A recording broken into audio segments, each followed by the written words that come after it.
Israel Iran സംഘർഷത്തിന്റെ പശ്ചാത്തലത്തിൽ അടുത്ത 24 മുതൽ 48 മണിക്കൂർ അത് ലോകത്തിന് അതീവ നിർണായകം തന്നെയാണ്. അമേരിക്ക ഇസ്രായേലിന്റെ പക്ഷം ചേർന്ന് ഇറാനെതിരെ ആക്രമിക്കും അല്ലെങ്കിൽ ആക്രമിക്കാൻ പോകുന്നു എന്ന ചില സൂചനകൾ പുറത്തു വന്നുകൊണ്ടിരിക്കുന്നു. നിരുപാധികമായിട്ടുള്ള ഒരു കീഴടങ്ങലാണ് ട്രംപ് ആവശ്യപ്പെട്ടിരിക്കുന്നത്. ആ ഒരു ആവശ്യത്തെ ഇറാന്റെ പരമോന്നത നേതാവ് ഖമേനി തള്ളിക്കളഞ്ഞിരിക്കുന്നു. മാത്രമല്ല, തുർക്കി, റഷ്യ, ചൈന പോലുള്ള രാജ്യങ്ങളുടെ ഭാഗത്തു നിന്നും അതീവ ഗൗരവമേറിയ പരാമർശങ്ങൾ ഈ യുദ്ധത്തെ സംബന്ധിച്ച്, ഈ സംഘർഷത്തെ സംബന്ധിച്ച് പുറത്തു വന്നുകൊണ്ടിരിക്കുന്നു. അതിനാൽ തന്നെ നിലവിലെ മിഡിൽ ഈസ്റ്റിലെ സംഘർഷം, അവിടെ നടന്നുകൊണ്ടിരിക്കുന്ന യുദ്ധം, ഇസ്രായേൽ ഇറാൻ സംഘർഷം, അത് ലോക രാജ്യങ്ങളിൽ സൃഷ്ടിക്കുന്ന ഒരു ഇമ്പാക്റ്റ്, ഈ വിഷയം തന്നെയാണ് ഇന്നത്തെ നിലപാട്. ഈ ഒരു പ്രോഗ്രാമിലെ ഇന്നത്തെ എപ്പിസോഡിൽ ഞങ്ങൾ വീണ്ടും ചർച്ച ചെയ്യുന്നത്. ഞാൻ ജോർജി, എന്നോടൊപ്പമുള്ളത് റോബിൻ ജോൺ. മിഡിൽ ഈസ്റ്റിൽ പ്രത്യേകിച്ച് ഇസ്രായേലും ഇറാനുമായി ബന്ധപ്പെട്ടുള്ള ആ സംഘർഷം അതീവ ഗുരുതരമായിട്ടുള്ളൊരു സ്ഥിതിയിലേക്ക് വരികയാണ്. ഓരോ ദിവസവും നമ്മൾ ആ വിഷയം ചർച്ച ചെയ്യുമ്പോൾ കുറേ ഭയം ജനിപ്പിക്കുന്ന, ആശങ്ക ജനിപ്പിക്കുന്ന സ്ഥിതിവിശേഷങ്ങളാണ് അവിടെ ഉരുത്തിരിഞ്ഞുകൊണ്ടിരിക്കുന്നത്. നമുക്ക് ഇന്നത്തെ ചർച്ചയുടെ പ്രധാനപ്പെട്ട ടോപ്പിക്സിലേക്ക് പോകുന്നതിന് മുമ്പ് അവിടുത്തെ ഒരു പ്രധാന ചില അപ്ഡേഷൻസ് പ്രേക്ഷകരുമായി പങ്കുവച്ചതിന് ശേഷം നമുക്ക് അടുത്ത നമ്മുടെ ചർച്ചാ വിഷയങ്ങളിലേക്ക് പോകാമെന്ന് എനിക്ക് തോന്നുന്നു. ആദ്യമേ തന്നെ നമുക്ക് ഡൊണാൾഡ് ട്രംപിൽ നിന്ന് തന്നെ നമുക്ക് തുടങ്ങാം. ഡൊണാൾഡ് ട്രംപ് ഇന്നലെയൊക്കെ പറഞ്ഞൊരു കാര്യമുണ്ട്, അൺകണ്ടീഷണൽ സറണ്ടർ എന്നൊരു വാക്ക്, നിരുപാധികമായിട്ടുള്ള ഒരു കീഴടങ്ങൽ, അത് ഖൊമേനിക്ക് കൊടുത്തിരിക്കുന്ന ഒരു മുന്നറിയിപ്പാണ്. അതുകൊണ്ട് തന്നെ അടുത്ത ഒരു 24 മുതൽ 48 മണിക്കൂർ അതീവ നിർണായകമാണ് എന്ന് നമുക്ക് പറയാൻ സാധിക്കും. ഈ ട്രംപിനെ സംബന്ധിച്ചിടത്തോളം ചില അന്താരാഷ്ട്ര മാധ്യമങ്ങളൊക്കെ പറയുന്നത്, കഴിഞ്ഞ വെള്ളിയാഴ്ച ഇസ്രായേൽ ഇറാന് നേരെ നടത്തിയ ഒരു ആക്രമണത്തിന് ശേഷം ഇറാൻ ഒരു പ്രസ്താവന പുറപ്പെടുവിച്ചിരുന്നു. അതായത് അമേരിക്കയുമായിട്ടുള്ള ആ ഒരു ആണവ ചർച്ചയിൽ നിന്നും തങ്ങൾ പിന്മാറുന്നു എന്നൊരു പ്രസ്താവന ഇറാൻ പുറപ്പെടുവിച്ചിരുന്നു. അത് ട്രംപിനെ വല്ലാതെ അങ്ങ് ചൊടിപ്പിച്ചു എന്ന ചില വാർത്തകൾ വരുന്നുണ്ട്. മാത്രമല്ല, ഇന്നലെ വൈറ്റ് ഹൗസിലെ സിറ്റുവേഷൻ റൂമിൽ നാഷണൽ സെക്യൂരിറ്റി കൗൺസിലിൻ്റെ വലിയൊരു മീറ്റിംഗ് അവിടെ ട്രംപ് നടത്തുകയുണ്ടായി. ചില സുപ്രധാനമായിട്ടുള്ള ചില തീരുമാനങ്ങൾ അവിടെ ഉണ്ടായിട്ടുണ്ട് എന്നാണ് നമുക്ക് മനസ്സിലാക്കാൻ സാധിക്കുന്നത്. ഒരുപക്ഷെ അമേരിക്ക ഇസ്രായേലിനോട് ചേർന്ന ഈ ഒരു ആക്രമണത്തിൽ പങ്കാളിത്തം വഹിക്കും എന്ന രീതിയിലുള്ള റിപ്പോർട്ടുകൾ വരുന്നുണ്ട്. ഇനി മറു സൈഡിൽ ഇറാന്റെ ഭാഗത്തു നിന്നുള്ള ചില പ്രതികരണങ്ങൾ വന്നിട്ടുണ്ട്. ഇപ്പോൾ ഖൊമേനിയുടെ ഒരു റിട്ടേൺ ആയിട്ടുള്ള ഒരു ടെലിവിഷൻ സ്റ്റേറ്റ്മെന്റ് പുറത്തു വന്നിട്ടുണ്ട്. അതായത് അമേരിക്ക ഏതെങ്കിലും കാരണവശാൽ ഇസ്രായേലിനൊപ്പം ചേരുകയാണെങ്കിൽ അതിഗുരുതരമായിട്ടുള്ള ഒരു പ്രത്യാഘാതം അമേരിക്കയ്ക്ക് നേരിടേണ്ടി വരുമെന്ന മുന്നറിയിപ്പ് നൽകിയിട്ടുണ്ട്. താൻ ഒരു കാരണവശാലും കീഴടങ്ങില്ല എന്ന വ്യക്തമായിട്ടുള്ള പ്രസ്താവന ഖൊമേനിയുടെ സൈഡിൽ നിന്ന് വന്നിട്ടുണ്ട്. ഇനി മറ്റ് രാജ്യങ്ങളുടെ ഭാഗത്തു നിന്നുള്ള പ്രതികരണങ്ങൾ എവിടെയാണ്, അവർ എവിടെ നിൽക്കുന്നു, എങ്ങനെയാണ് എന്ന് നമുക്ക് നോക്കാം. അതിനു മുമ്പ് ഇന്നലെ നെതന്യാഹുവും ട്രംപും തമ്മിൽ ഒരു വളരെ സുപ്രധാനമായിട്ടുള്ള ഫോൺ സംഭാഷണം കൂടി നടത്തിയിട്ടുണ്ട്. മറ്റ് പ്രതികരണങ്ങളിലേക്ക് പോകുന്നതിന് മുമ്പ് അമേരിക്ക ഇതുമായി ബന്ധപ്പെട്ട് ഒരു സൈനികമായിട്ട് നടത്തിക്കൊണ്ടിരിക്കുന്ന നീക്കങ്ങളെക്കുറിച്ച് കൂടി ഒരു അപ്ഡേഷൻ നൽകാൻ ആഗ്രഹിക്കുകയാണ്. അതായത് മിഡിൽ ഈസ്റ്റിലുള്ള അമേരിക്കയുടെ ഏകദേശം 40,000-ഓളം വരുന്ന സൈനികർക്ക് അലേർട്ടായിട്ടിരിക്കാനുള്ള ഒരു നിർദ്ദേശം അമേരിക്ക നൽകിയിട്ടുണ്ട്. മാത്രമല്ല, 3 ഡസനോളം വരുന്ന റീഫ്യൂലിംഗ് പ്ലെയിൻസ് അത് യൂറോപ്പിലേക്ക് അമേരിക്ക മാറ്റിക്കൊണ്ടിരിക്കുന്നു. USS നിമിറ്റ്സ് ഉൾപ്പെടെയുള്ള എയർക്രാഫ്റ്റ് കാരിയേഴ്സ് ആയിട്ടുള്ള യുദ്ധക്കപ്പലുകൾ മിഡിൽ ഈസ്റ്റിനെ ലക്ഷ്യമാക്കി നീങ്ങിക്കൊണ്ടിരിക്കുന്നു. മാത്രമല്ല, F-16 ഇറ്റാലിയൻ ബേസിലുള്ള ഇറ്റലിയിലുള്ള അമേരിക്കൻ സൈനിക ബേസിലുള്ള F-16 വിമാനങ്ങൾ അത് സൗദി അറേബ്യയിലെ പ്രിൻസ് സുൽത്താൻ എയർബേസിലേക്ക് മാറ്റുന്നു. C-17 അത് അങ്ങോട്ടേക്ക് മാറ്റുന്നു. മിഡിൽ ഈസ്റ്റിനെ കേന്ദ്രീകരിച്ച് മാറ്റിക്കൊണ്ടിരിക്കുന്നു. അപ്പോൾ നിർണായകമായിട്ടുള്ള സൈനിക നീക്കങ്ങൾ അമേരിക്ക നടത്തുന്നുണ്ട്. ഇനി തായിബ് എർദോഗന്റെ ഭാഗത്തുനിന്ന് ഒരു വളരെ നമ്മൾ എടുത്തു പറയേണ്ട ഒരു പ്രതികരണം ഉണ്ടാകുന്നുണ്ട്. അതായത് ഇറാനെ പ്രതിരോധിക്കാനുള്ള എല്ലാ അവകാശമുണ്ട്, ഹിറ്റ്ലറെ പോലെയാണ് നെതന്യാഹു പെരുമാറുന്നത് എന്നൊരു കാര്യം തായിബ് എർദോഗന്റെ ഭാഗത്തുനിന്നുണ്ടാകുന്നു. റഷ്യയുടെ ഭാഗത്തുനിന്നും വളരെ നിർണായകമായിട്ടുള്ള ഒരു പ്രതികരണം ഉണ്ടാകുന്നുണ്ട്. റഷ്യയുടെ ഒരു വിദേശകാര്യമന്ത്രി സെർഗി റയാക്കോ പറയുന്ന ഒരു കാര്യമുണ്ട്, ഒരു കാരണവശാലും അമേരിക്ക ഇസ്രായേലിനൊപ്പം ചേരരുത് എന്ന ഒരു മുന്നറിയിപ്പ് റഷ്യ അമേരിക്കയ്ക്ക് നൽകുന്നു. മറ്റൊരു പ്രധാനപ്പെട്ട ഒരു വെളിപ്പെടുത്തൽ, ചില ട്വിറ്റർ ഹാൻഡിൽസ് ഒക്കെ നൽകുന്ന പ്രധാനപ്പെട്ട വെളിപ്പെടുത്തലുണ്ട്. അത് എത്രത്തോളം ആധികാരികമാണ് എന്ന് നമുക്ക് പറയാൻ സാധിക്കില്ല, പക്ഷേ എങ്കിൽ പോലും അതിനിർണായകമാണ്. അതായത് ചൈനയുടെ ചില വിമാനങ്ങൾ ഇറാന്റെ വ്യോമാതിർത്തിയിലേക്ക് പ്രവേശിച്ചിരിക്കുന്നു. ആ വ്യോമാതിർത്തിയിലേക്ക് പ്രവേശിച്ച ശേഷം അവരുടെ ട്രാൻസ്പോണ്ടറുകളൊക്കെ ഓഫ് ആക്കിയിട്ടുണ്ട്. അത് എവിടെയാണ് ലാൻഡ് ചെയ്തതെന്ന് ഫ്ലൈറ്റ് റഡാർ സിസ്റ്റംസിനൊന്നും അത് തിരിച്ചറിയാൻ സാധിക്കാത്ത രീതിയിൽ അവരുടെ ട്രാൻസ്പോണ്ടറുകൾ ഓഫ് ആക്കിയിട്ടുണ്ട്. 3 ദിവസത്തിനിടെ 3 ചൈനയിൽ നിന്നുള്ള വിമാനങ്ങൾ ഇറാനിൽ എത്തിയിട്ടുണ്ട്. അത് ആയുധം കൈമാറാനാണ് എന്ന അതിഗുരുതരമായിട്ടുള്ള ആരോപണങ്ങൾ അവിടെ ഉന്നയിക്കപ്പെടുന്നു. ഇനി ഇസ്രായേൽ പ്രതിരോധ സേന ഒരു കണക്ക് പുറത്തുവിട്ടിട്ടുണ്ട്. കഴിഞ്ഞ വെള്ളിയാഴ്ച മുതൽ 1200-ഓളം ഇറാൻ കേന്ദ്രങ്ങൾക്ക് നേരെയാണ് ഇസ്രായേൽ ആക്രമണം നടത്തിയിരിക്കുന്നതെന്ന സുപ്രധാനമായിട്ടുള്ളൊരു വിവരം പുറത്തുവിട്ടിട്ടുണ്ട്. ഇനി ഇറാനിൽ എന്താണ് സംഭവിക്കുന്നതെന്ന് ഒരു കാര്യം കൂടി പറഞ്ഞിട്ട് നമുക്ക് റോബിനിലേക്കും ജോണിലേക്കും വരാം. അതായത് ഇറാനിൽ ഇപ്പോൾ സംഭവിക്കുന്നത് ഒരു നാഥനില്ലാ കളരിയായിട്ട് ഇറാൻ സൈനിക നേതൃത്വങ്ങൾ അല്ലെങ്കിൽ സൈനികർ, അവിടുത്തെ ഈ പറയുന്ന റെവല്യൂഷണറി ഗാർഡ്സ് മാറിയിട്ടുണ്ട്. ഒരു സ്ട്രാറ്റജിക് ആയിട്ടുള്ളൊരു വാക്യൂം അവിടെ ക്രിയേറ്റ് ചെയ്തിട്ടുണ്ട്. അതായത് ഖൊമേനിയുടെ ഇടതും വലതും നിൽക്കുന്ന അഡ്വൈസേഴ്സ് അല്ലെങ്കിൽ ഉപദേശകർ, വിശ്വസ്തരെല്ലാവരും തന്നെ തീർന്നിരിക്കുന്നു. എന്ത് ചെയ്യണം എന്നറിയാത്ത രീതിയിലുള്ള ഒരു കൺഫ്യൂസിംഗ് ആയിട്ടുള്ള ഒരു ഐസൊലേറ്റഡ് ആയിട്ടുള്ള സിറ്റുവേഷനിലാണ് ഇപ്പോൾ അവരുടെ സുപ്രീം ലീഡർ എന്ന് അവകാശപ്പെടുന്ന ഖൊമേനി നിൽക്കുന്നത്. മാത്രമല്ല അദ്ദേഹം തൻ്റെ അധികാരമൊക്കെ ഇപ്പോൾ നമുക്ക് മനസ്സിലാക്കാൻ സാധിക്കുന്നത് അവിടുത്തെ സുപ്രീം കൗൺസിൽ ഓഫ് ഇറാൻ മിലിറ്ററിക്ക് അവിടെ കൈമാറിയിരിക്കുന്നു. അതായത് ഒരർത്ഥത്തിൽ പറയുകയാണെങ്കിൽ പട്ടാളത്തിന് തൻ്റെ അധികാരം കൈമാറിയിരിക്കുന്നു എന്ന വളരെ നിർണായകമായിട്ടുള്ള വിവരം. അതുകൊണ്ട് എന്തും സംഭവിക്കാം. അതായത് പട്ടാളം എന്ന് പറയുന്നത് ചില തീവ്രവാദ ചിന്തകൾ തലയ്ക്ക് പിടിച്ച സായുധ ഗ്രൂപ്പുകൾ എന്ന് നമുക്ക് പറയാൻ സാധിക്കും. അതിനാൽ തന്നെ എന്തു വേണമെങ്കിലും അവർ ചെയ്യാൻ ഉള്ള ഒരു സാധ്യതയാണ് നമ്മുടെ മുന്നിലുള്ളത്. മാത്രമേ ഇന്നലെ ഇറാൻ ഇസ്രായേലിലേക്ക് വലിയ രീതിയിലുള്ള ബാലിസ്റ്റിക് ആക്രമണം നടത്തിയിരുന്നു. പക്ഷേ അതിനെല്ലാം തടുക്കുവാൻ ഇസ്രായേലിന് സാധിച്ചിരുന്നു.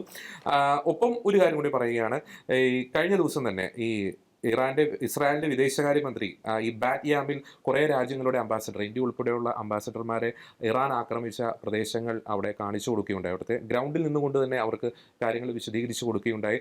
ആ ഇസ്രായേലിലെ വിദേശകാര്യമന്ത്രി പറഞ്ഞൊരു കാര്യമുണ്ട്, ഈ ഒരു ഓപ്പറേഷൻ തുടർന്നുകൊണ്ട് തന്നെ പോകും, ഒരു തരത്തിലുള്ള നെഗോസിയേഷൻസും നടക്കുന്നില്ല, ഞങ്ങളുടെ ലക്ഷ്യം ഞങ്ങൾ പൂർത്തീകരിക്കുന്നത് വരെ ഈ നടപടി തുടർന്നുകൊണ്ടിരിക്കും എന്ന് ഇന്ത്യ ഉൾപ്പെടെയുള്ള അംബാസഡർമാരോട് ഇറാൻ ആക്രമിച്ച ആ സ്ഥലത്ത് വെച്ച് അവരെ ആ സ്ഥലം കാണിച്ചുകൊണ്ട് ഈ ഇസ്രായേലിന്റെ വിദേശകാര്യമന്ത്രി പറയുകയുണ്ടായി. അപ്പോൾ കാര്യങ്ങൾ വളരെ ഗൗരവമായിട്ടുള്ള സ്ഥിതിയിലേക്കാണ് പോകുന്നത്. വളരെ പ്രധാനപ്പെട്ട അപ്ഡേഷൻസ് നമുക്ക് യുദ്ധഭൂമിയിൽ നിന്നും ലഭിക്കുന്നു. അപ്പോൾ റോബിൻ, നമുക്ക് അടുത്തൊരു പ്രധാനപ്പെട്ട ഒരു ഘട്ടത്തിലേക്ക് പോവുകയാണ്. ഞാൻ നേരത്തെ സൂചിപ്പിച്ച ഈ ചൈനയുടെ ചില വരവ്, റഷ്യയുടെ പ്രതികരണം, തുർക്കിയുടെ പ്രതികരണം, ട്രംപിന്റെ രണ്ടും കൽപ്പിച്ചുള്ള പോക്ക്, ഇത് എത്രത്തോളം ഭവിഷ്യത്തുകളായിരിക്കും ആ യുദ്ധഭൂമിയിൽ പശ്ചിമേഷ്യയിൽ സൃഷ്ടിക്കുക? ഒന്നാമത്തെ കാര്യം, ചൈനയുടെ ഇൻവോൾവ്മെന്റ് എന്ന് പറയുമ്പോൾ നമുക്ക് കൃത്യമായിട്ട് പറയാം, അഫ്ഗാനിസ്ഥാനിൽ അമേരിക്ക ആക്രമണം നടത്തിക്കൊണ്ടിരുന്ന കാലഘട്ടത്തിൽ കൃത്യമായിട്ട് ആയുധം കൊടുത്ത് താലിബാനെ ചൈന സപ്പോർട്ട് ചെയ്തു എന്നുള്ള കാര്യം അന്നേ പുറത്തു വന്നു. അപ്പോൾ തീർച്ചയായിട്ടും ഇറാൻ എന്ന് പറയുന്നത് ചൈനയ്ക്ക് പല കാര്യങ്ങൾ കൊണ്ടും, ഇപ്പോൾ ബെൽറ്റ് ആൻഡ് റോഡ് പദ്ധതികൾ കൊണ്ടും അങ്ങനെ പല കാര്യങ്ങൾ കൊണ്ടും ഇമ്പോർട്ടൻ്റ് ആയിട്ടുള്ള ഒരു ഏരിയയാണ് ഇറാൻ. അതുകൊണ്ട് കൃത്യമായിട്ടും ചൈന സഹായിക്കുമെന്നുള്ള കാര്യത്തിൽ 100%. ഇപ്പോൾ അത് മാധ്യമങ്ങൾ പുറത്തു വരണമെന്നില്ല, ചൈന ചിലപ്പോൾ ഒരു പക്ഷേ ഞങ്ങൾ ചെയ്തില്ല എന്ന് പറയുമായിരിക്കും, പക്ഷേ കൃത്യമായിട്ടും സഹായം കൊടുക്കുമെന്നുള്ളത് പല കാരണങ്ങൾ കൊണ്ട് ഉറപ്പാണ്.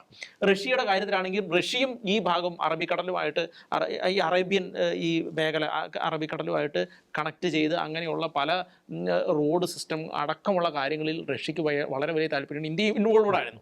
അപ്പോൾ ചാബഹാർ തുറമുഖമെല്ലാം ആ ഒരു ലക്ഷ്യത്തിൻ്റെ അടിസ്ഥാനത്തിലുള്ളതാണ്. അപ്പോൾ അങ്ങനെ റഷ്യക്ക് വളരെ വലിയ സ്ട്രാറ്റജിക് ആയിട്ട് ഇമ്പോർട്ടൻ്റ് ഉള്ള ഒരു മേഖല കൂടിയാണ് ഇത്. കാരണം ഈ മേഖല അടച്ചു കഴിഞ്ഞാൽ, ഈ ഇറാൻ എന്ന മേഖല അമേരിക്കയും വെസ്റ്റും അടച്ചു കഴിഞ്ഞാൽ ഒരുപക്ഷെ മിഡിൽ ഈസ്റ്റിലേക്ക് പിന്നെ ചൈനയ്ക്കും റഷ്യയ്ക്കും ഒരു ഹാൻഡും ഇല്ലാത്ത അവസ്ഥയിലേക്ക് മാറുന്ന ഒരു സാഹചര്യമുണ്ടാകും. കാരണം ചൈന ഇപ്പോൾ ഈ ഇറാൻ്റെ കാസ്പിയൻ സീ വഴി, ഇറാൻ്റെ ആ പോർട്ട്, അവിടെയുള്ള പോർട്ട് വഴി, അതുപോലെ അങ്ങനെ ആ മേഖലകളിലേക്ക് ചൈന റോഡ് സിസ്റ്റം ഉണ്ടാക്കുന്നുണ്ട്. അതുവഴി യൂറോപ്പിലേക്ക് കണക്ട് ചെയ്യാനുള്ള, അതുപോലെ തന്നെ അറേബ്യൻ മേഖലയിലേക്ക് കണക്ട് ചെയ്യാനുള്ള എല്ലാ സംവിധാനങ്ങളും ചൈന ഒരുക്കുന്നുണ്ട്, പ്ലാൻ ചെയ്യുന്നുണ്ട്, ഇൻവെസ്റ്റ്മെൻറ്റുകൾ നടത്തിയിട്ടുണ്ട്. അപ്പോൾ ആ ഒരു അവസ്ഥയിൽ ചൈനയെ സംബന്ധിച്ച് ആത്മഹത്യാപരമായ ഒരു നീക്കമാണ് ഇറാൻ സ്ട്രാറ്റജിക്കലി കംപ്ലീറ്റ്ലി ഡിഫീറ്റഡ് ആകുക എന്ന് പറയുന്നത്. ഇപ്പോൾ ഡൊണാൾഡ് ട്രംപ് പറയുന്ന പോലെ അൺകണ്ടീഷണൽ സറണ്ടറിലേക്ക് പോകുന്നത്. റഷ്യയെ സംബന്ധിച്ചും ഇതേ സാഹചര്യം നിൽക്കുന്നു. അവിടെ കരിങ്കടലോട് കൂടി റഷ്യ അടഞ്ഞു പോകുന്ന, ഈ മേഖലയിലേക്ക് അടഞ്ഞു പോകുന്ന ഒരു സാഹചര്യം സൃഷ്ടിക്കപ്പെടാനുള്ള സാധ്യതയുണ്ട്. അതുകൊണ്ട് റഷ്യയെ സംബന്ധിച്ചും ഇത് വളരെ വലിയ ക്രൂഷ്യലായിട്ടുള്ള ഒരു കാര്യമാണ്. അപ്പോൾ അതുകൊണ്ട് തന്നെ റഷ്യ ഇപ്പം ഇറാൻ ഉക്രൈൻ റഷ്യ വാറിൽ ഡ്രോണുകൾ കൊടുത്ത് സഹായിച്ചു എന്ന് പറയുമ്പോൾ തന്നെ റഷ്യക്ക് അറിയാം തിരിച്ച് ഇങ്ങനെ ഡെക്കേഡുകൾ മുതൽ തന്നെ ഇറാൻ ഇങ്ങനെ ഒരു പൊട്ടൻഷ്യൽ വാറിന്റെ ഒരു ത്രെട്ടിൽ നിൽക്കുന്നതാണ്. അങ്ങനെ ഒരു രാജ്യവുമായിട്ട് റഷ്യ ഇത്തരത്തിലുള്ള ആയുധപരമായിട്ട് ഇത്ര ഡീപ്പായിട്ടുള്ള ഒരു കണക്ഷനിലേക്ക് പോകും എന്നുണ്ടെങ്കിൽ കൃത്യമായിട്ട് ചർച്ചകൾ നടത്തിയിട്ട്, കൃത്യമായിട്ട് ആലോചനകൾ നടത്തിയിട്ട് തന്നെയാണ്. അങ്ങനെ ചെയ്തിട്ടുണ്ട് എന്നുണ്ടെങ്കിൽ കൃത്യമായി ഇവിടെ എന്തെങ്കിലും റഷ്യ പ്ലാൻ ചെയ്യുന്നുണ്ട് എന്നുള്ള കാര്യത്തിൽ ഒരു സംശയവുമില്ല. എന്ന് വെച്ചാൽ എനിക്ക് തോന്നുന്നത്, കൃത്യമായി നമ്മൾ വിലയിരുത്തുകയാണെങ്കിൽ റഷ്യ ഉക്രൈനിലേക്ക് ആദ്യ സമയം ആക്രമണം നടത്തിയപ്പോൾ അവിടെ നാറ്റോ ഒരു സർപ്രൈസ് റഷ്യക്ക് വെച്ചിരുന്നു.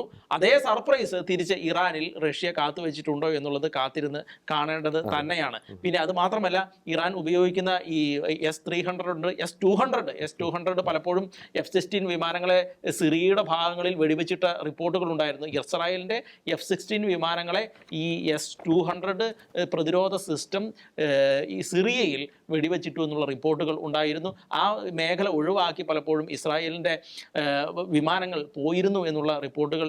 അങ്ങനെയാണെങ്കിൽ ഏറ്റവും കൂടുതൽ S-200 നെറ്റ്വർക്ക് ഡിപ്ലോയ് ചെയ്തിട്ടുള്ളത് ഇറാനിലാണ്. സോവിയറ്റ് ഇറ മിസൈൽ പ്രതിരോധ സംവിധാനം അത് ഇറാനിലുണ്ട്. അപ്പോൾ ഏകദേശം 4ഓളം F-35 ഇറാൻ വെടിവെച്ചിട്ടു എന്നുള്ള റിപ്പോർട്ടുകൾ പുറത്തു വരുന്നുണ്ട്. അതുപോലെ തന്നെ ഇറാൻ്റെ സ്വന്തമായിട്ട് വികസിപ്പിച്ചെടുത്ത 373 എന്ന് പറയുന്ന ആ ഒരു പ്രതിരോധ സംവിധാനമുണ്ട്. ഏകദേശം ഇറാൻ S-400 ഗോൾഡ് റഷ്യയിൽ നിന്ന് വാങ്ങാൻ നിന്ന സമയത്ത് ഇവരിത് വികസിപ്പിക്കുകയും പിന്നീട് അതിന്റെ ഡീല് വേണ്ട എന്ന് വെക്കുകയും ചെയ്യുന്ന സാഹചര്യമുണ്ട്. എന്ന് വെച്ചാൽ ഇറാൻ അത്രയും കോൺഫിഡന്റ് ആണ് അവരുടെ ഈ മിസൈൽ സിസ്റ്റത്തിന്റെ കാര്യത്തിൽ. അതുപോലെ തന്നെ S-300 പ്രതിരോധ സിസ്റ്റം ഉണ്ട്. അങ്ങനെയൊക്കെ പ്രതിരോധ സിസ്റ്റങ്ങളുടെ കാര്യങ്ങളിലെല്ലാം അങ്ങനെ റഷ്യയാണ് ഇവർക്ക് ഈ ഇന്റലിജൻസ് സംവിധാനങ്ങൾ, ഇതിനുള്ള ഈ ടെക്നോളജിക്കൽ ആയിട്ടുള്ള ട്രാൻസ്ഫർ ഒക്കെ, അങ്ങനെയുള്ള ഒരു സംവിധാനം റഷ്യയും ഇവരും തമ്മിൽ അങ്ങനെ സ്ട്രോങ് ആയിട്ടുള്ള ഒരു കണക്ഷൻ ഇറാനുമായിട്ടുണ്ട്. ഓർക്കുക, അപ്പോഴും ഇറാൻ ഇത്രയും വലിയ ത്രെട്ടിലാണ്. ഇസ്രായേൽ ആക്രമിക്കാം എന്നുള്ള ഒരു ത്രെട്ടിൽ നിൽക്കുമ്പോൾ അത്രയും വലിയൊരു കണക്ഷൻ റഷ്യയുമായിട്ട് ഉണ്ട് എന്നുള്ളത് നമ്മൾ ഒരിക്കലും മറന്നു പോരുതാത്ത ഒരു സാഹചര്യമുണ്ട്.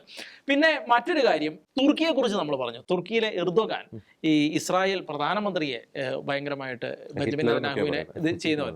പക്ഷേ മറ്റൊരു റിപ്പോർട്ട് വന്നിരുന്നു, തുർക്കി വളരെ തീവ്രമായിട്ട് ഇസ്രായേൽ പ്രധാനമന്ത്രി ബെഞ്ചമിൻ നെതന്യാഹുവിനെതിരെ പ്രതികരിക്കുന്ന ഒരു സാഹചര്യം ഉണ്ടായിരുന്നു. എന്ന് വെച്ചാൽ 13-ാം തീയതി ഇറാനിലേക്ക് ഇസ്രായേലിന്റെ യുദ്ധവിമാനങ്ങൾ ആക്രമണം നടത്തിയപ്പോൾ അത് തുർക്കിയുടെ എയർ സ്പേസ് ഭേദിച്ചു എന്ന് പറഞ്ഞിട്ട് ഭയങ്കരമായിട്ട് പ്രതികരിക്കുന്ന ഒരു സാഹചര്യം ഉണ്ടായിരുന്നു. എന്ന് വെച്ചാൽ ആ പ്രതികരിച്ചു എന്ന് പറയുമ്പോൾ നമ്മൾ മനസ്സിലാക്കേണ്ട ഒരു കാര്യം, തുർക്കിയുടെ എയർ സ്പേസ് കൂടി ഇസ്രായേൽ ഉപയോഗിച്ചിരുന്നു എന്നുള്ളത്, അതും നിരവധി യുദ്ധവിമാനങ്ങൾ എയർ സ്പേസ് ഭേദിച്ചു എന്നാണ്. അപ്പോൾ എന്ന് വെച്ചാൽ ഇറാനെ ആക്രമിക്കാൻ ഈ പറയുന്ന തുർക്കിയുടെ എയർ സ്പേസ് കൂടി ഇസ്രായേൽ ഉപയോഗിച്ചിരുന്നു എന്നുള്ളൊരു വസ്തുത കൂടി അവിടെ പുറത്തു വരുന്നുണ്ട്. അങ്ങനെ ഒരു റിപ്പോർട്ട് പുറത്തു വന്നിരുന്നു. ഇങ്ങനെയാണ് ഈ ചുറ്റുവട്ടത്തിൽ ഇപ്പോൾ തുർക്കി പോലും പ്രതികരിച്ചു എന്ന് പറയുമ്പോൾ അതാണ് തുർക്കിയുടെ മനോഭാവം എന്നുള്ളത് നമ്മൾ മനസ്സിലാക്കേണ്ടത്. ഒരു വശത്തോടെ കാര്യമായിട്ട് പ്രതികരിക്കുന്നു, മറുവശത്തോടെ സഹായിക്കുന്ന ഒരു കാഴ്ചപ്പാട്. ഇനി ഇസ്രായേലിന്റെ ഭാഗത്ത് നിന്ന് ഈ ഒരു കാര്യത്തെക്കുറിച്ച്, ഈ ഒരു അടി എങ്ങനെയെന്ന് ചിന്തിക്കുമ്പോൾ നമുക്ക് മനസ്സിലാവുന്ന ഒരു 10-16 ലക്ഷത്തിന് മുകളിൽ ടെറൈനുള്ള ഒരു മേഖലയാണ് ഈ ഇറാൻ എന്ന് പറയുന്നത്. അവിടേക്ക് സൈന്യത്തെ ഗ്രൗണ്ടിൽ മൂവ് ചെയ്യിച്ച് അവിടെ വിജയം നേടിയെടുക്കുക എന്നൊക്കെ പറയുന്നത് ഒരുപക്ഷെ അത് നമ്മൾ ഇറാഖിലും അതുപോലെ തന്നെ അഫ്ഗാനിസ്ഥാനിലും വിയറ്റ്നാമിലും ഒക്കെ അമേരിക്ക അവിടെ എത്രത്തോളം വിജയം കൈവരിച്ചു, എങ്ങനെയായിരുന്നു അവരുടെ അവസ്ഥ എന്നുള്ളതും കൂടി പരിഗണിച്ചിട്ട് വേണം ഒരു പക്ഷേ. അത് മാത്രമല്ല, അവരെ കഴിഞ്ഞും ശക്തരായിട്ടുള്ള ആർമിയും കൂടിയാണ് ഇറാന്റെ ആർമി എന്നുള്ളത്. അപ്പോൾ ഒരുപക്ഷെ ഈ ബെഞ്ചമിൻ നെതന്യാഹു പറയുന്ന പോലെ സ്ട്രാറ്റജി എന്ന് പറയുന്നത് ഇപ്പോൾ അവർ ആക്രമിച്ചുകൊണ്ടിരിക്കുന്നത്, മിലിറ്ററി ആക്രമിച്ചുകൊണ്ടിരിക്കുമ്പോൾ ഏകദേശം 1100ഓളം ആക്രമണങ്ങൾ നടത്തിയെന്ന് പറയുന്നു. അപ്പോൾ മിലിറ്ററി കേന്ദ്രങ്ങൾ മൊത്തം ആക്രമിച്ചില്ലാതാക്കുക, ന്യൂക്ലിയർ കേന്ദ്രങ്ങൾ ആക്രമിച്ചില്ലാതാക്കുക, സെൻട്രിഫ്യൂജസ് ഉണ്ടാക്കുന്ന ആ സെൻട്രിഫ്യൂജസുകൾ, അങ്ങനെയുള്ള പ്രൊഡക്ഷൻ മേഖലകൾ മൊത്തം ഇല്ലാതാക്കുക. അതിൻ്റെ കൂടെ തന്നെ പിന്നെ എക്കോണമിയെ തകർക്കാൻ വേണ്ടിയിട്ട് അതിൻ്റെ എനിക്ക് one of the largest oil producers ആണ് ഇറാൻ എന്ന് പറയുന്ന ഈ മേഖലയിലെ. അപ്പോൾ ആ ഓയിൽ പ്രൊഡക്ഷന്റെ കപ്പാസിറ്റിയെ കൂടി ഇല്ലാതാക്കുക എന്നുള്ളൊരു ലക്ഷ്യം കൂടിയുണ്ട്. അങ്ങനെ ഇറാന്റെ എക്കോണമിയെ ക്രിപ്പിൾ ചെയ്യിക്കുന്നു, അത് തകർത്ത് കളയുന്നു. അതുപോലെ തന്നെ പ്രൊഡക്ഷൻ മേഖലകളെ ഏതെങ്കിലും തരത്തിൽ എക്കണോമിക്കലായിട്ട് ഉയർന്നു വരാനുള്ള ആ സാഹചര്യങ്ങളെ ഇല്ലാതാക്കുന്നു. അതുപോലെ തന്നെ മിലിറ്ററി പരമായിട്ട് എന്തൊക്കെ കേന്ദ്രങ്ങളാണോ ഉള്ളത് പ്രൊഡക്ഷൻ, അതില്ലാതാക്കുന്നു. അതുപോലെ തന്നെ ന്യൂക്ലിയർ ഫെസിലിറ്റി ഇല്ലാതാക്കുന്നു. ഇത്രയും കാര്യങ്ങളാണ് നിലവിൽ ഇസ്രായേൽ പ്ലാൻ ചെയ്തതായിട്ട് പുറത്തു വരുന്നത്. അപ്പോൾ അത് എയർ സ്ട്രൈക്ക് കൊണ്ട് അത് ഇല്ലാതാക്കാൻ കഴിയുമോ എന്നുള്ളതാണ് ഇസ്രായേൽ ഇപ്പോൾ ശ്രമിച്ചുകൊണ്ടിരിക്കുന്നത്. അതിന് കഴിയുന്നില്ല എന്നുണ്ടെങ്കിൽ ഒരുപക്ഷെ എനിക്ക് തോന്നുന്നു അമേരിക്ക കൂടി ഇതിൻ്റെ ഉള്ളിലേക്ക് ഇറങ്ങുന്ന സാഹചര്യം ഉണ്ടാകും. തീർച്ചയായിട്ടും അമേരിക്കയുടെ ഹെവി ആയിട്ടുള്ള ബോംബറുകൾ ഉപയോഗിച്ച് കൃത്യമായിട്ട് ബോംബ് ചെയ്ത് ഈ അറ്റോമിക് ഏരിയകൾ എവിടെയൊക്കെയാണ് അത് ഇല്ലാതാക്കുന്ന, ബങ്കർ ബസ്റ്റർ ഉപയോഗിച്ച് ഇല്ലാതാക്കുന്ന സാഹചര്യം ഉണ്ടാകും. അങ്ങനെ ഒരു അവസ്ഥയിലേക്ക് അമേരിക്ക കൂടി ഇറങ്ങുന്ന സാഹചര്യം ഉണ്ടാവും. പക്ഷെ അതിനും അപ്പുറത്ത് അമേരിക്ക ഏറ്റവും പ്രധാനമായിട്ട് ലക്ഷ്യം വെക്കുന്ന ഒരു കാര്യം, ഇപ്പോൾ നേരത്തെ പറഞ്ഞതുപോലെ ഖൊമേനി അടക്കമുള്ള തലമുതിർന്ന ആളുകളെ എല്ലാം ഇല്ലാതാക്കി ഇവിടെ ഒരു അപ്രൈസിങ്, മറ്റൊരു ഫോഴ്സിനെ, ഇവരെ അമേരിക്കയെ സപ്പോർട്ട് ചെയ്യുന്ന മറ്റൊരു ഫോഴ്സിന്റെ അപ്രൈസിങ് ഉണ്ടാകുന്ന രീതിയിലേക്ക്, മിലിറ്ററി ഏതെങ്കിലും രീതിയിൽ പട്ടാള അട്ടിമറി ഉണ്ടായി പുതിയൊരു അധികാര സ്ഥാനം ഉണ്ടാകുന്ന രീതിയിലേക്ക് ഈ റെജീമിനെ ആക്രമിച്ച് ഇവരുടെ ശക്തി ക്ഷയിപ്പിക്കുക എന്നുള്ളൊരു കാര്യത്തിലേക്ക് കൂടി അമേരിക്ക പോകുന്നുണ്ട് എന്നുള്ളതാണ്. അത് ഇസ്രായേലിനെ കൊണ്ട് കഴിഞ്ഞില്ല എന്നുണ്ടെങ്കിൽ അമേരിക്ക കൂടി ഇറങ്ങി അത് ചെയ്യാനുള്ള സാധ്യതയുണ്ട്. പക്ഷേ അതിന്റെ റിട്ടാലിയേഷൻ എങ്ങനെ വരും എന്നുള്ളതാണ്. കാരണം നമുക്കറിയാം, ഒരു യുദ്ധവും ഒരു സമാധാനത്തിലേക്കോ പ്രോസ്പെരിറ്റിയിലേക്കോ നയിക്കുന്നില്ല എന്നുള്ളത് ഏറ്റവും പ്രധാനപ്പെട്ട വസ്തുതയാണ്. അപ്പോൾ അതിന്റെ അമേരിക്ക കൂടി ഇറങ്ങും എന്നുള്ളതിന്റെ അതിനൊരു മുന്നറിയിപ്പ് കൊടുക്കാനായിരിക്കണം ഫത്ത എന്ന് പറയുന്നത് മിസൈല് ഇസ്രായേലിലേക്ക് കഴിഞ്ഞ ദിവസം ഇറാൻ ആദ്യമായിട്ട് അയക്കുന്ന സാഹചര്യം ഉണ്ടായത്. അപ്പോൾ അമേരിക്ക ഇറങ്ങുകയാണെങ്കിൽ ഇറാനെ സംബന്ധിച്ച് കൂടുതൽ ആക്രമണ മേഖല, ഇപ്പോൾ മിസൈൽ മാത്രം ഉപയോഗിച്ച് ഇസ്രായേലിനെ ആക്രമിക്കുക എന്നുള്ള ഒരു വളരെ നാരോ ഓപ്ഷൻ മാത്രമാണ്. കാരണം F-14 എന്ന് പറയുന്ന പഴയ അമേരിക്കയുടെ യുദ്ധവിമാനം മാത്രമാണ് ഇവരുടെ കയ്യിലിരിക്കുന്നത് പ്രധാനമായിട്ട്. അപ്പോൾ അത് എടുത്തുകൊണ്ട് പോയിട്ട് അത് ചെയ്യുക എന്ന് പറയുന്നത്, അത് ഷൂട്ട് ഡൗൺ ചെയ്യാൻ എളുപ്പമാണ്. അപ്പോൾ അവരെ സംബന്ധിച്ച് മിസൈൽ വിട്ട് ഇസ്രായേലിനെ ആക്രമിക്കുക എന്നുള്ളത് മാത്രമാണ് ഇപ്പോൾ അവരുടെ മുന്നിലുള്ള ഓപ്ഷൻ. പക്ഷേ അമേരിക്ക കൂടി ആക്രമിക്കുന്ന ഒരു സാഹചര്യത്തിൽ ഈ ഗൾഫ് മേഖല മുഴുവൻ ഇവർക്ക് ആക്രമിക്കാനുള്ള ഒരു വേദി തുറന്നു കിട്ടും എന്നുള്ളതാണ് ഒരു സാഹചര്യം എന്ന് പറയുന്നത്. നമുക്കറിയാം, ഗാസയിലെ ഹമാസിന്റെ ഒരു സ്ട്രാറ്റജി, ഈ അണ്ടർഗ്രൗണ്ട് ടണലും സാധനങ്ങളിൽ. അതുപോലെ തന്നെ സെയിം ആയിരുന്നു ഹിസ്ബുള്ളയുടെ സ്ട്രാറ്റജി. അതുപോലെ തന്നെ യമനിലെ ഹൂത്തികളുടെ സ്ട്രാറ്റജി നോക്കി അമേരിക്ക ആക്രമണം നടത്തി, ഇസ്രായേൽ ആക്രമണം നടത്തി, ബ്രിട്ടൻ ആക്രമണം നടത്തി, ഇവരെല്ലാം ആക്രമണം നടത്തിയിട്ടും ഇന്നും ബാലിസ്റ്റിക് മിസൈൽ വിടുന്ന സാഹചര്യമുണ്ട്. അപ്പോൾ ഇവരുടെ എല്ലാം തലതൊട്ടപ്പൻ എന്ന് പറയുന്നത് ഇറാനാണ്. അപ്പോൾ ഇറാന്റെ ഈ സ്ട്രാറ്റജി, ആ സ്ട്രാറ്റജി ഇറാനായിരിക്കണം ആ സ്ട്രാറ്റജിയുടെ ബുദ്ധി കേന്ദ്രം. അപ്പോൾ ഇറാന്റെ കയ്യിലിരിക്കുന്ന സ്ട്രാറ്റജികളും വളരെ സീരിയസ് ആയിട്ടുള്ളതാണ്. കാരണം പ്രൊഫസർ മുഹമ്മദ് മൊറാണ്ടി എന്ന് പറയുന്ന ഈ ഇറാനെ കുറിച്ച് വിലയിരുത്തൽ നടത്തുന്ന അദ്ദേഹം പറഞ്ഞ ഒരു കാര്യം ഇതായിരുന്നു. കാരണം ഞങ്ങൾ പതിറ്റാണ്ടുകളായിട്ട് ഈ മേഖലയിലുള്ള ഈ ത്രെട്ടുകളെ കുറിച്ചെല്ലാം ഞങ്ങൾ പഠിച്ചുകൊണ്ടിരിക്കുന്നുണ്ട്.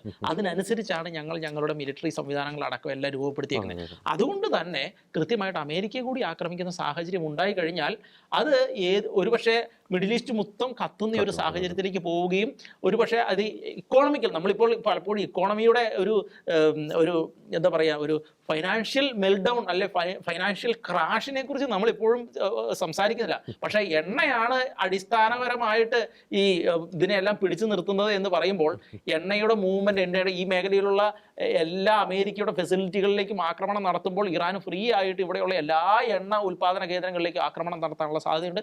അങ്ങനെ ആക്രമണം നടത്തുന്ന സാഹചര്യം ഉണ്ടായി കഴിഞ്ഞ് കഴിഞ്ഞാൽ ഒരു ഫൈനാൻഷ്യൽ ക്രാഷിലേക്ക്, ലോകം വളരെ വലിയൊരു ഫൈനാൻഷ്യൽ ക്രൈസിസിലേക്ക് നീങ്ങുന്ന ഒരു സാഹചര്യം ഉണ്ടാകാനുള്ള സാധ്യതയുണ്ട്. എന്നാണെങ്കിലും യുദ്ധം നല്ലതൊന്നും കൊണ്ടുവരികയില്ല, കുറേ കഷ്ടപ്പാടുകൾ മാത്രമായിരിക്കും കൊണ്ടുവരിക എന്നുള്ളത് മാത്രമേ നമുക്ക് അവസാനം പറഞ്ഞു വയ്ക്കാൻ പറ്റൂ. അത് കറക്റ്റാണ്. കാരണം ഇപ്പോൾ ഈ അമേരിക്കയിലെ ബഹ്റിനിലും ഈ ഖത്തറിലും ഒക്കെയുള്ള അമേരിക്കൻ സൈനിക ബേസുകളൊക്കെ ഇറാൻ്റെ ഒരു മിസൈൽ റേഞ്ചിൽ തന്നെയാണ് നിൽക്കുന്നത്. അപ്പോൾ വളരെ ആശങ്ക ജനിപ്പിക്കുന്ന ഒരു കാര്യം തന്നെയാണ് അവിടെ സംഭവിച്ചുകൊണ്ടിരിക്കുന്നത്. നമുക്കിതിൻ്റെ ഒരു ചെറിയൊരു ചരിത്രത്തിലേക്ക് പോകാമെന്ന് തോന്നുന്നു ജോൺ. അതായത് ഇപ്പോൾ ഇന്ന് തന്നെ നമ്മൾ ഷെക്കേന ന്യൂസ് തന്നെ റിപ്പോർട്ട് ചെയ്തിരുന്നു. ഇപ്പോൾ റൈസ പഹൽവിയുടെ ഒരു പ്രസ്താവന വന്നിട്ടുണ്ട്. ഇസ്ലാമിക് റിപ്പബ്ലിക് അതിൻ്റെ അന്ത്യത്തോട് അടുക്കുകയാണ്. മാത്രമല്ല ഇസ്രായേൽ വളരെ ടാർഗറ്റഡ് ആയിട്ട് ഈ ഖമേനിയെ ടാർഗറ്റ് ചെയ്യുന്നു. ഖമേനി നമുക്കറിയാം 79 ഇസ്ലാമിക് റവല്യൂഷന് നേതൃത്വം നൽകിയ ഖൊമേനിയുടെ ശിഷ്യനാണ് ഈ ഖമേനി. 89 ഇറാൻ്റെ പരമാധികാര ആ ഒരു പോസ്റ്റിലേക്കൊക്കെ ആ വ്യക്തി വരുന്നത്. ഷിയ ഭീകരതയുടെ അപ്പസ്തോലൻ എന്നൊക്കെ അറിയപ്പെടുന്ന ഒരു വ്യക്തിയാണ്, ഒരു ഭീകരതയുടെ എക്സ്പോർട്ടർ കൂടിയാണ് ഈ പറയുന്ന ഖമേനി. അപ്പോൾ നമുക്കതിൻ്റെ ഒരു ചരിത്രത്തിലേക്ക് പോകാമെന്ന് എനിക്ക് തോന്നുന്നു. Iran before and after Islamic revolution, അത് നമുക്ക് എങ്ങനെ കൃത്യമായിട്ട് നിരീക്ഷിക്കാൻ സാധിക്കും? എന്തെല്ലാം മാറ്റങ്ങളാണ് ഇറാനിൽ ഇസ്ലാമിക് റവല്യൂഷൻ കൊണ്ടുവന്നത്? അത് എനിക്ക് തോന്നുന്നു ഒരു നെഗറ്റീവ് ആസ്പെക്റ്റ് തന്നെയാണ് അത് മാറ്റങ്ങൾ എന്ന് ഞാൻ ഉദ്ദേശിച്ചത്. അതിനെപ്പറ്റി ജോണിൻ്റെ നിരീക്ഷണങ്ങൾ പങ്കുവയ്ക്കാം. Iran before and after Shah എന്ന് വേണമെങ്കിൽ പറയാം. അതായിരിക്കും കുറച്ചുകൂടി നല്ലത്. ഇസ്ലാമിക് റവല്യൂഷൻ ശരിക്കും അങ്ങനെയാണ് പറയാം, കുറച്ചുകൂടി നല്ല യൂസേജ്. അത് ശരിക്കും ഒരു സെക്യുലറിസം അതുപോലെ തന്നെ തിയോക്രസി തമ്മിലുള്ളൊരു മൽപ്പിടുത്തത്തിൻ്റെ ഭാഗമാണ് സെക്യുലറിസം. റേസ ഷായുടെ ഭരണകാലം എന്ന് പറയുമ്പോൾ ഏകദേശം 1925 തൊട്ട് 1900 ഇന്ന കാലം തൊട്ട് 79 വരെയുള്ള ഒരു കാലഘട്ടമായിരുന്നു. അപ്പോൾ 79 78 കാലഘട്ടത്താണ് ഈ പറയുന്ന ഖൊമേനി ഈ പറയുന്ന അട്ടിമറി ഈ ഇറാനിൽ നടത്തുന്നത്. അവിടെ നിന്നിട്ടാണ് ഇസ്ലാമിക് റിപ്പബ്ലിക് എന്ന് പറഞ്ഞൊരു ആശയം പോലും വരുന്നത്. പക്ഷേ നമ്മൾ ശ്രദ്ധിക്കേണ്ട കാര്യം, ഈ പറയുന്ന 1501 മുതൽ ഇറാനിൽ ശരിക്കും ഷിയ കമ്മ്യൂണിറ്റി വളർന്നു വരുമായിരുന്നു. ലോകത്തിൽ നമുക്കറിയാം ഈ സുന്നി ആൻഡ് ഷിയ കമ്മ്യൂണിറ്റി വെച്ച് പറയുമ്പോൾ ലോകത്തിൽ ഏറ്റവും കൂടുതലുള്ളത് സുന്നി കമ്മ്യൂണിറ്റിയാണ്. ഏറ്റവും കൂടുതലുള്ളത് 85% സുന്നികളാണ്. അത് 15-10% ഈ ഷിയ കമ്മ്യൂണിറ്റികളുള്ളത്. പക്ഷേ ഈ സുന്നി കമ്മ്യൂണിറ്റിയുടെ അല്ലെങ്കിൽ അവരുടെ ഒരു ചിന്താഗതി എന്ന് വെച്ച് കഴിഞ്ഞാൽ, അത് മനസ്സിലാക്കി കഴിഞ്ഞാൽ നമുക്ക് ഈ പറയുന്ന ഇറാൻ്റെ ഈ സുപ്രീം ലീഡറായി ഇപ്പോൾ ഇരിക്കുന്ന സുപ്രീം ലീഡറായി ഖമേനി ആ വ്യക്തിയുടെ ആശയം എന്തുകൊണ്ടാണ് ഇത്രത്തോളം തീവ്രമായിരിക്കുന്നത് മനസ്സിലാക്കാൻ പറ്റും. അപ്പോൾ ഈ സുന്നി ചിന്തകൾ ഇങ്ങനെ പറയുന്നതാണ്, അതായത് ഞങ്ങൾ ഈ പ്രൊഫറ്റ്, അതായത് ഈ ഇസ്ലാമിലെ ഏറ്റവും വലിയ മുതിർന്ന ആൾ അല്ലെങ്കിൽ സീനിയോറിറ്റി അല്ലെങ്കിൽ അധികാരം കൊടുക്കുന്ന വ്യക്തി കമ്മ്യൂണിറ്റിയിലെ ഏറ്റവും എല്ലാവരാലും അംഗീകരിക്കപ്പെട്ട യുനാനിമസ്ലി ചോസൻ ഒരാളായിരിക്കും സുന്നി കമ്മ്യൂണിറ്റി പറയുന്നത്. അതേസമയം ഷിയ കമ്മ്യൂണിറ്റി പറയുന്നത് ഒരിക്കലും യുനാനിമസ്ലി ചോസൻ ആയിരിക്കില്ല. അതേസമയം ഈ പറയുന്ന ഹെറിഡിറ്ററി പ്രൊഫറ്റിൻ്റെ, അതായത് ഈ പറഞ്ഞ മുഹമ്മദിൻ്റെ ഈ പറയുന്ന തലമുറയിൽ വരുന്ന ഡിസെൻഡൻസ് സന്തതികളിൽ ആരെങ്കിലുമൊക്കെ ആയിരിക്കും. അലി എന്നാണ് അതിൽ കൂടുതൽ പറയുന്നത്. അതുകൊണ്ടാണ് ഈ ആയത്തുള്ള അലി ഖമേനി എന്നുള്ള വാക്കുകളൊക്കെ അതിൽ പറയുന്നത്. അവരായിരിക്കും കൂടുതലും ഡിസെൻഡൻസ് ആയിട്ട് അവരിങ്ങനെ കൂടുതലും ഭരണകർത്താക്കളായിട്ട് വരണ്ടേ. അപ്പോൾ ഈ ഷിയയിൽ പറയുന്ന ഒരു പ്രത്യേക ഒരു അവരുടെ കമ്മ്യൂണിറ്റിയിൽ അല്ലെങ്കിൽ അവരുടെ ഒരു ചിന്തയിൽ പറയുന്ന പ്രത്യേക കാര്യം റാഡിക്കലൈസേഷനിലാണ് കൂടുതലും. നോർത്ത് കൊറിയ, അതുപോലെ തന്നെ പാകിസ്ഥാൻ, ഇന്ത്യ, US, ഇതുപോലെ തന്നെ റഷ്യ ഉൾപ്പെടെ കുറേ രാജ്യങ്ങൾക്ക് ഈ പറയുന്ന ന്യൂക്ലിയർ ഫെസിലിറ്റീസ് ഉണ്ട്. അവർ അണുബോംബ് ഉണ്ടാക്കിയിട്ടുണ്ട്. പക്ഷെ എന്തുകൊണ്ടാണ് ഇറാൻ മാത്രം ടാർഗറ്റ് ചെയ്യുന്നത്? അതാണ് വലിയൊരു കാര്യം ഇവിടെ വരുന്നത്. അപ്പോൾ എൻ്റെ അഭിപ്രായം മാത്രമല്ല, എനിക്ക് തോന്നുന്നു ലോകത്തിന് മൊത്തം അഭിപ്രായം പറയുകയാണെങ്കിൽ ഈ റാഡിക്കലൈസേഷൻ, അതായത് ഇറാൻ്റെ കയ്യിലാണോ ഫെസിലിറ്റി ഉണ്ട് എന്നതിനേക്കാൾ ഉപരി അവരുടെ തീവ്ര ഇസ്ലാമിക് ഷിയ കമ്മ്യൂണിറ്റിയുടെ തീവ്ര ഇസ്ലാമിക് ചിന്താഗതികളാണ് ഈ പറയുന്ന ഈ ഇറാനെ സപ്രസ് ചെയ്യാൻ, അതായത് ലോകരാജ്യങ്ങൾ, പ്രത്യേകിച്ച് അമേരിക്ക, ഇസ്രായേൽ ഉൾപ്പെടെയുള്ള രാജ്യങ്ങൾ, ലോകരാജ്യങ്ങൾ, ഈ പറയുന്ന ഇറാനിലെ ആണവ കേന്ദ്രങ്ങൾ സപ്രസ് ചെയ്യാൻ നോക്കുന്നത്. കാരണം ഇവരെപ്പോൾ പൊട്ടിയെറിക്കും നമുക്ക് ഒരു പിടിയില്ല. മനസ്സിലായോ? എപ്പോൾ പൊട്ടിയെറിക്കും? അവരുടെ ഒരു ചിന്താഗതി ഇതാണ്, എക്സ്ട്രീമിസമാണ്, റിലീജിയസ് എക്സ്ട്രീമിസമാണ്. കാരണം എന്തുകൊണ്ടാണ്? നമുക്കറിയാം ഇറാനിൽ ഒരു പ്രസിഡന്റ് ഉണ്ട്, മസൂദ് എന്ന് പറഞ്ഞിട്ട് ഒരു പ്രസിഡന്റ് ഉണ്ട്. പക്ഷേ ആ പ്രസിഡന്റിന്റെ അധികാരത്തിനേക്കാൾ ഉപരിയാണ് അവിടുത്തെ മത അധികാരിയായ ഈ പറയുന്ന ആയത്തുള്ള അലി ഖമേനിയുടെ അധികാരം വരുന്നത്. അപ്പൊ ഇദ്ദേഹം പറയുന്നതാണ് അവിടുത്തെ പ്രധാന കാര്യം. ഈ പ്രസിഡന്റ് പോലും ആരനുസരിക്കണം? ഈ പറയുന്ന മതപണ്ഡിതനുസരിക്കും. അത് ഇവരുടെ ഒരു നിയമമാണ്. അവരുടെ നിയമത്തിൽ ഒരു പേര് പറയുന്നുണ്ട് അവർ, വെലായത്തി ഫക്കി, അതായത് guardianship of the Islamic jurist എന്നാണ് അതിന്റെ പേര് പറയുന്നത്. അത് പറയുന്നത് ഇൻട്രൊഡ്യൂസ് ബൈ ആയത്തോള ഖൊമൈനി. ഞാൻ പറഞ്ഞില്ലേ 1978-79 കാലഘട്ടത്തിൽ ഷാ ഭരണകൂടം തട്ടിമറിച്ചിട്ടാണ് ഈ വ്യക്തി ഈ പറയുന്ന റാഡിക്കൽ ഇസ്ലാമിസം ഈ പറയുന്ന ഇറാനിൽ കൊണ്ടുവരുന്നത്. അപ്പൊ എന്താണ് സംഭവിക്കുന്നത്? 2500 വർഷം പഴക്കമുള്ള മൊണാർക്കി, ഓട്ടോക്രാറ്റിക് റെജിമാണ് ഈ പറയുന്ന 1979 കൂടി അവസാനിക്കുന്നത്. പിന്നെയാണ് അവിടെ ഇസ്ലാമിക് ഭരണം വരുന്നത്. അതാണ് ഇവിടുത്തെ പ്രത്യേകത. 2500 വർഷം പഴക്കമുള്ള ഒരു ഭരണത്തെ തട്ടിമറിച്ചിട്ടാണ് ഇവിടെ ഇസ്ലാമിക് ഭരണം വരുന്നത്. അതിന്റെ പ്രത്യാഘാതങ്ങളാണ് നമുക്ക് കാണാം. ഈ പറയുന്ന ഷാ എന്ന് പറഞ്ഞ വ്യക്തി ഈ ഇൻഡസ്ട്രിയലൈസേഷൻ, അതായത് വ്യവസായവൽക്കരണത്തിന് കൂടുതലും താല്പര്യമുള്ള വ്യക്തിയായിരുന്നു. കൂടുതലും റോഡുകൾ പണിയുന്നു, വ്യവസായശാലകൾ പണിയുന്നു, വെസ്റ്റേണൈസേഷൻ താല്പര്യമുള്ള വ്യക്തികളായിരുന്നു. ചുറ്റുപാടുള്ള രാജ്യങ്ങളായിട്ട് കൂടുതൽ ബന്ധങ്ങളുള്ള US ആയിട്ടും അതുപോലെ തന്നെ വെസ്റ്റേൺ രാജ്യങ്ങളായിട്ട് കൂടുതൽ ബന്ധങ്ങൾ വളർത്തുന്ന ഒരു വ്യക്തിയായിരുന്നു. അതേസമയം സ്ത്രീകൾക്ക് അവരുടെ ഒരു പ്രത്യേക ബുർക്ക, മൊത്തം മൂടികെട്ടി ഡ്രസ്സ്, അതിന് പ്രത്യേകിച്ച് വിലക്കുകളൊന്നുമില്ല. അവർക്ക് വേണമെങ്കിൽ ധരിക്കാതിരിക്കാം. അങ്ങനെയുള്ള കുറച്ചും കൂടി സെക്യുലർ മൈൻഡ് ആയിട്ടുള്ള മറ്റേത് റിലീജിയസ് മതങ്ങൾക്കും വളർന്നു വരുവാൻ പാകത്തില് ഒരു രാജ്യമായിരുന്നു ഇറാൻ എന്നുള്ള രാജ്യം ആ ഭരണാധികാരിയുടെ കാലഘട്ടത്തിൽ. പക്ഷേ എങ്കിലും കുറച്ച് നെഗറ്റീവ്സ് പറയാതിരിക്കാൻ പറ്റില്ല. തീർച്ചയായിട്ടും അദ്ദേഹം ഒരു ഓട്ടോക്രാറ്റ് ആയിരുന്നു. പല കമ്മ്യൂണിറ്റീനെയും ആള് ഒതുക്കാൻ ശ്രമിച്ചിട്ടുണ്ട്. അതൊക്കെ ശരി തന്നെയാണ്. പക്ഷേ ആ ഇന്റർനാഷണൽ ലെവലിൽ നോക്കുമ്പോഴും പലപ്പോഴും ആഭ്യന്തര ലെവലിൽ നോക്കണം എന്ന് പറഞ്ഞാൽ നാഷണൽ ലെവലിൽ നോക്കുമ്പോഴും ഈ ഷാ എന്ന് പറഞ്ഞ വ്യക്തി, റൈസ ഷാ എന്ന് പറഞ്ഞ തീർച്ചയായിട്ടും മുഹമ്മദ് റഷീദ്, അതായത് ഈ പറയുന്ന 1979 ഈ ഒളിച്ചോടി പോയിന്റ് വന്ന ആ വ്യക്തിക്ക് ഉണ്ടായൊരു ആ വ്യക്തിയുടെ കാലഘട്ടത്തിൽ കുറച്ചും കൂടി സ്വാതന്ത്ര്യം ഇറാൻ എന്ന രാജ്യം അനുഭവിച്ചിട്ടുണ്ടായിരുന്നു. അതേസമയം ഇസ്ലാമിക് ഭരണകൂടം, അതായത് റാഡിക്കൽ ഇസ്ലാമിന്റെ ചിന്തകൾ ഈ ഇറാനിലേക്ക് വന്ന ശേഷം, പ്രത്യേകിച്ച് ഈ പറയുന്ന ഖൊമേനിയുടെ വരവിന് ശേഷം, അദ്ദേഹം ആക്രമണം നടത്തിയത് ഇപ്പൊ നേരത്തെ പറഞ്ഞ പോലെ തന്നെയാണ്. അതിൽ കുറച്ച് കാര്യങ്ങളൊക്കെ എടുത്തു പറയുന്നുണ്ട്. അതായത് ഈ used underground networks of mosque, അത് നമ്മൾ പറഞ്ഞില്ലേ പല സ്ഥലങ്ങളിലും ഈ ഹെസ്ബുള്ളക്കാർ, അതുപോലെ തന്നെ ഹമാസ്, ഇതുപോലെയുള്ള പല ഈ പറയുന്ന ഇസ്ലാമിക് കൺട്രിയിൽ ഉപയോഗിച്ച പോലെ തന്നെ ഈ മോസ്കിന്റെ അണ്ടർഗ്രൗണ്ട് നെറ്റ്വർക്ക്സ് ഓഫ് മോസ്ക് എന്ന് പറഞ്ഞാൽ പല അണ്ടർഗ്രൗണ്ട് നെറ്റ്വർക്ക്സ് അവർക്ക് ഉണ്ടായിരുന്നു. അതുപോലെ തന്നെ പലതരം ഈ പറയുന്ന ഈ revolutionary groups using Molotov cocktails, guerrilla attacks, അങ്ങനെ പലതരം അങ്ങനെ വെച്ചിട്ടാണ് ഇദ്ദേഹം ഈ പറയുന്ന ഇസ്ലാമിക് ഐഡിയോളജി, തീവ്ര ഇസ്ലാമിക് ഐഡിയോളജി ഈ പറയുന്ന ഷായുടെ ഭരണകൂടത്തിനെതിരെ പ്രയോഗിച്ചിട്ട് ഇവർ ഈ പറയുന്ന സൈന്യത്തിനിടയിൽ മറ്റെല്ലാം ഇൻഫിൽട്രേറ്റ് ചെയ്ത് ഷായുടെ ഭരണകൂടത്തെ തകിടം മറിച്ച് ഇങ്ങനെ ഒളിച്ചോടി കൊണ്ടുവന്നു. ഷാ എന്ന് പറഞ്ഞ എത്തിക്ക് ഒളിച്ചോടി കൊണ്ടുവന്നു. അങ്ങനത്തെ ഒരു ദുരിതത്തിലായി. അതിനുശേഷം വന്നതാണ് കുറച്ചും കൂടി നമുക്ക് മനസ്സിലാകുന്നത് എന്താണ് ഷായ്ക്ക് ശേഷം ഇറാന്റെ അവസ്ഥ എന്തായിരുന്നു ഇസ്ലാമിക് ആയ ശേഷം. അപ്പോൾ പറയാണ്, ഒന്നാമത്തത് വെസ്റ്റേൺ സിവിലൈസേഷൻ അല്ലെങ്കിൽ വെസ്റ്റേണൈസേഷന് ഈ പറയുന്ന ഇസ്ലാമിക് ഐഡിയോളജി വന്നതിന് ശേഷം ഇവരെതിരായിരുന്നു. അതാണ് ഏറ്റവും വലിയ കാര്യം. പ്രത്യേകിച്ച് US-നെതിരാണ്, അതുപോലെ തന്നെ ഇസ്രായേലിനെതിരാണ്.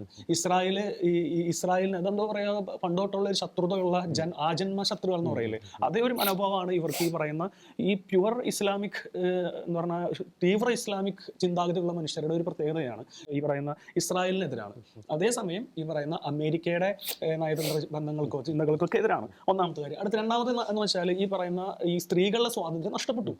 ഇത് ഓട്ടോക്രസി ആയിരുന്നു ഷായുടെ ഭരണകാലമാണെങ്കിൽ, പിന്നെ ഇത് തിയോക്രസി ആയി മാറി. തിയോക്രസി എന്ന് പറഞ്ഞാൽ റിലീജിയസ് ചിന്താഗതിയിലേക്ക് ഊന്നിപ്പോയി. റിലീജിയസ് ചിന്താഗതി ആണെങ്കിൽ കുറച്ചുകൂടി നന്നായിരുന്നു. പക്ഷേ റിലീജിയസിനേക്കാളും കൂടുതൽ ഇത് തീവ്ര എക്സ്ട്രീമിസ്റ്റ് ആയിട്ട് പോയി.